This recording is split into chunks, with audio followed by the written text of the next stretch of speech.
থেকে একটা বৃন্দাবন হয়ে যায়, ভগবানের বাড়ি হয়ে যায়। তাই এখানে যারা আসবে তারা বৃন্দাবনে চলে আসবে। ওটা পাসপোর্ট লাগে না, ভিসা লাগে না, গাড়ি ভাড়াও লাগে না, অল্প হলেই চলে। হ্যাঁ, ওই বৃন্দাবনে গেলে অনেক টাকার প্রয়োজন, আবার ভিসাটা পাওয়া যায় না, ওটা বন্ধ। তাহলে আমরা কি করে যাব? তাই গোবিন্দ ব্যবস্থাটা আগেই করে দিলেন যে তুমি তো ওখানে যেতে পারবে না, তাই বৃন্দাবনটা আমি তোমার কাছে নিয়ে দিব, তুমি যেন সহজেই বৃন্দাবনে আসতে পারো। তাই এই সুব্যবস্থাটা করাতে আমরা সবাই বৃন্দাবনে আসতে পারি। তাই যারা এই বৃন্দাবনের আয়োজন করে, যে গৃহে হয় বা যে আয়োজন করে, নারদ মুনি বললেন তারা পূর্ব জন্মের মানে বহু জন্ম জন্মান্তরে পুণ্য সঞ্চয় করে এসেছে, তাই তাহারা এই আয়োজনটাও করিতে পারে, না হলে পারে না। আর যারা শ্রবণ করে বলছে তারাও পুণ্যবান ব্যক্তি, যার পুণ্য নেই নাম শ্রবণও করতে পারে না, গীতা ভাগবত শ্রবণ করতে পারে না, অধ্যয়ন করতে পারে না, অর্চন করতে পারে না, গৃহে স্থাপন করতে পারে না, কিচ্ছু করতে পারে না। তাহলে এই আয়োজনটা কিন্তু একটা বিশাল আয়োজন। যদিও শর্টকাট, আগের মতো যজ্ঞাদি করার যে আয়োজন ছিল সেটা করতে হচ্ছে না, খুব শর্ট যজ্ঞ। আজকে আমরা একটা রাত জাগরণ করতে পারি না, আর আগে যে যজ্ঞ হতো অনেক রাত্র জাগরণ করতে হতো, না খেয়ে থাকতে হতো। আর আমরা তো একবেলা না খেলে করে মরে যাই, পারি না। একাদশী ও মা আমি না, খিদে লাগে, চল কাপ কাপ করে, ও বাবা একাদশী একবেলা না খেয়ে থাকতে পারি না, তাহলে আমরা এত না খেয়ে থাকবো কি করে? তাই ধর্মটা কি করে করবো আমরা? ওটা ভগবান চিন্তা করে দেখলেন যে কলিজীবকে ভালোবেসে আমার ধর্ম দিতে হবে, ভালোবাসার ধর্ম, এবং সেটা সুযোগ দিয়ে দিতে হবে, সামর্থ্যের মধ্যে দিতে হবে, করতে যেন পারে। তাই উনি বিচার করে আমাদের সামর্থ্য অনুযায়ী ধর্মটা দিয়েছেন। তাই নামে এসে মন মজাবেন, গড়ে বসে কথায় মন মজাবেন না। এখানে থাকুন, এই 4টা প্রহরী জাগরণ করুন, 4টা প্রহরেই কীর্তন শ্রবণ করুন, কীর্তনের সঙ্গে ভালোবাসা করুন, মানে নামের সঙ্গে ভালোবাসা করতে হবে, কারণ ভালোবাসা ভিন্ন কিচ্ছু পাওয়া যায় না। ভালোবাসা করেই সব কিছু অর্জন করিতে হয়। তাই আজকে যে মানসিকটা করেছে এটা কিন্তু একটা অতি উত্তম মানসিক হয়েছে। কি বলেন? মানে মানসিকটা দাঁড়াতে যদি নাম যজ্ঞটা হয় তাহলে সেই মানসিকটা তো ভালো, কিন্তু এই যে অন্য অন্য মানসিক করা হয়, আজকে যদি বলা হতো যে আমাকে এই কাজটা করা হলে আমি একটা পাটা বলি দিয়ে দিব, হ্যাঁ, ওই মানসিকতা চলে আসে না? হ্যাঁ, তাহলে ওটা না করে এটা করেছে, তাহলে এটা হলো বুদ্ধিমান, জ্ঞানী। এই জন্য জ্ঞানী যারা তাদের কর্ম ভালো হয়, যাদের জ্ঞান নেই তাদের কর্ম ভালো হয় না। কারণ জ্ঞান না থাকলে ভালো মন্দ বিচার করা যায় না, আর বিচার করতে না পারলে ও ভালো মন্দ বোঝা যায় না। বোঝা যদি না যায় তাহলে আমার সবটাই তো সমান, কোনটা ভালো আর কোনটা মন্দ। কারণ এই পৃথিবীতে 3 প্রকারের ব্যক্তি আছে। এই মায়েরা একটু সময় থাকতে পারো না, চুপ করে, এত সহজ ধর্ম তারপরেও আমরা করতে পারি না, চুপ করে থাকতে পারি না, মন দিতে পারি না, ভালোবাসতে পারি না, বসে থাকতে পারি না। হ্যাঁ, এত অবস্থা, আমাদের মন এত চঞ্চল হয়ে গিয়েছে। তাই ভাগবত বলছে মানুষের মন 48 মিনিটের উপরে এক জায়গায় থাকে না। মানে এত চঞ্চল যে 48 মিনিট পর্যন্ত আমাদের মন এক জায়গায় রাখতে পারি, তারপরে রাখতে পারি না, মনটা ভিন্ন দিকে চলে যায়। এটা কলির স্বভাব মানুষের। তাই অল্প সময়ের মধ্যে যেন আমরা গোবিন্দকে প্রাপ্ত হতে পারি তার বিধানটাও করে দেওয়া হয়েছে।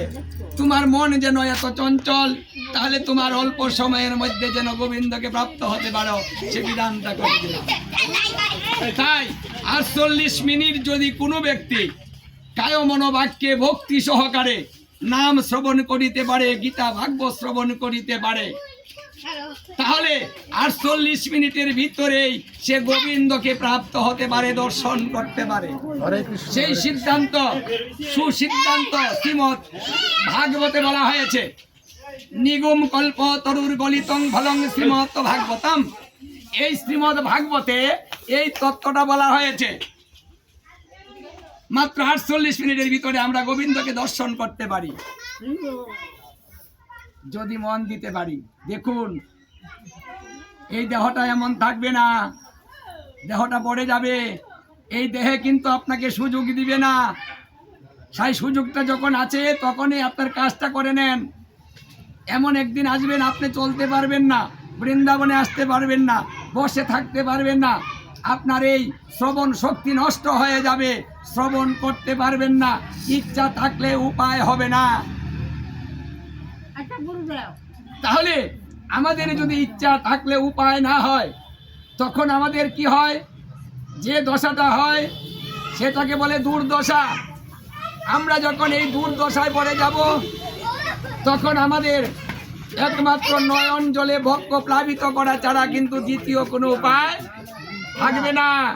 তাই পর সাহায্য ভিন্ন, নিজের সাহায্যে আমরা যখন কাজটা করতে পারি তখনই আমাদের নিজ কাজটা করে নেওয়া কর্তব্য।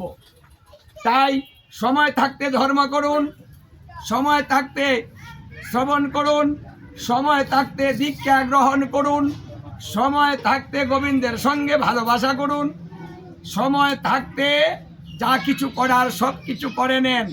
অসময়ে হায় হায় কেউ কারো নয়। হ্যাঁ, সুসময়ে বন্ধু বটে অনেকেই হয়। মানে অসময়ে বন্ধু হয় না, সুসময়ে বন্ধু হয়। তাই আমাদের দেহটা যখন অসময় হয়ে যাবে, সুসময়টা চলে যাবে, আমাদের এই যে চতুর্দিকে আপনজন দেখবেন আস্তে আস্তে সরে যাবে। ভালোবাসা কেউ দিবে না, কেউ কাউকে দেখতে পারবে না। আপনজন ডাকবে, কাছে আসবে না, ডাকলেও শুনবে না। ভাগবতে বলছে, বৃদ্ধ বয়সে পান শেষে খাওয়াবে তোর বউ, সুপি সুপি সেজবে তোরে, দেখবে না রে কেউ। ঘরে যখন পড়ে যাবেন তখন শেষা খাবেন, পান শেষের না, ওই পান শেষা হয়, ওটা কেউ দেখে না, শুনে না, কিন্তু বুঝতে পারে। নয়ন জলে খালি ভক্ষ প্লাবিত করবেন আর চেয়ে থাকবেন, কথা বলতে পারবেন না, কারণ বললে ছেঁচাটা বেড়ে যাবে। তাই ছেঁচার ভয়ে তখন মানুষ মুখ খোলে না, চুপ করে থাকে। এই জন্য আমাদের এই শক্তি থাকতে থাকতে আমাদের ভক্তিটা নিবেদন করে গোবিন্দের কাছে আত্মসমর্পণ করতে হবে। যদি আমরা ভালো চাই, ধরাধামে আসতে না চাই, আর জ্বালা যন্ত্রণায় জ্বলতে না চাই,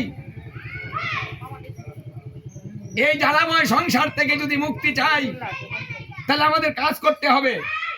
এই সংসার কিন্তু জ্বালা, কেউ কিন্তু নাই বালা।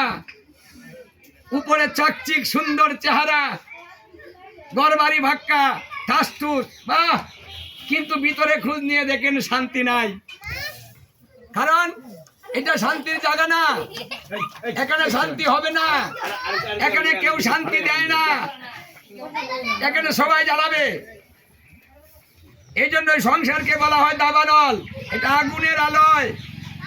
আগুনের ধর্ম হচ্ছে জ্বালানো আর পোড়ানো, শান্তি দেয় না আগুনে। এই জন্য এখানেও আমরা কেউ শান্তি পাচ্ছি না। অনেক চেষ্টা করছি একটু শান্তির জন্য, ঘরটা সুন্দর করার জন্য, পরিবারটা সুন্দর করার জন্য, কিন্তু করতে কি পারছি? শান্তি কি আসছে? অভাব কি যাচ্ছে? জ্বালা কি কমছে? ভালোবাসা বাড়ছে? কিছুই হচ্ছে না। একদিক দিয়ে একটা কিছু করে আবার পরক্ষণে অন্য দিক থেকে ঝামেলা আবার পাকিয়ে আসে। একটা ছুটাবেন আর একটা লেগে যায়, শেষ কোথায়?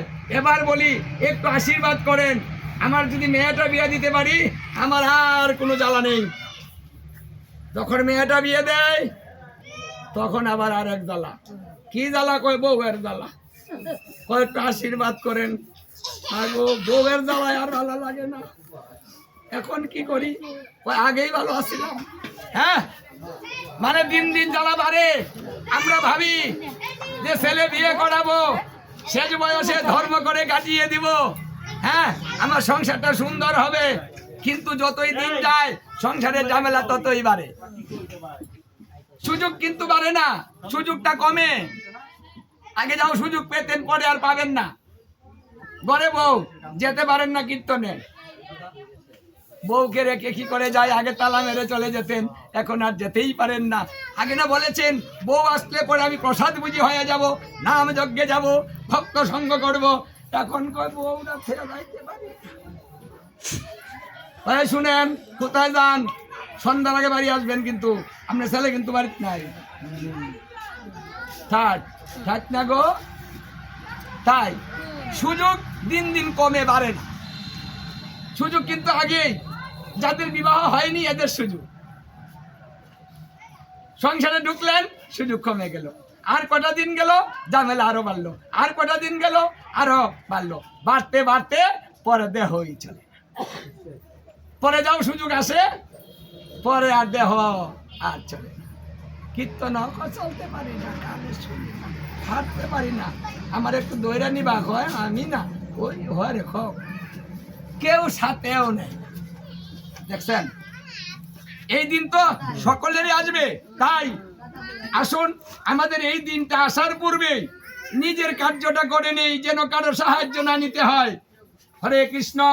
তাই আপনাদের উত্তম বুদ্ধি হয়েছে যে একটা নাম যজ্ঞ হচ্ছে, একটা বৃন্দাবন হচ্ছে, সাধুগুরু বৈষ্ণবের সঙ্গ হবে, নাম শ্রবণ হবে। এই সুযোগ বারবার আসে না। এবার যখন এসেছে, আসুন সবাই মিলে সুযোগটাকে কাজে লাগিয়ে দিই। হরে কৃষ্ণ। আমাদের সময় হয়ে গিয়েছে, অন্তকীর্তনটা গাবো, ভাগবতের অন্তকীর্তন গাবো, তারপরে আমরা নামে চলে যেতে হবে। হরে কৃষ্ণ। জয় রাধে গৌর হরি বল। জয় জয়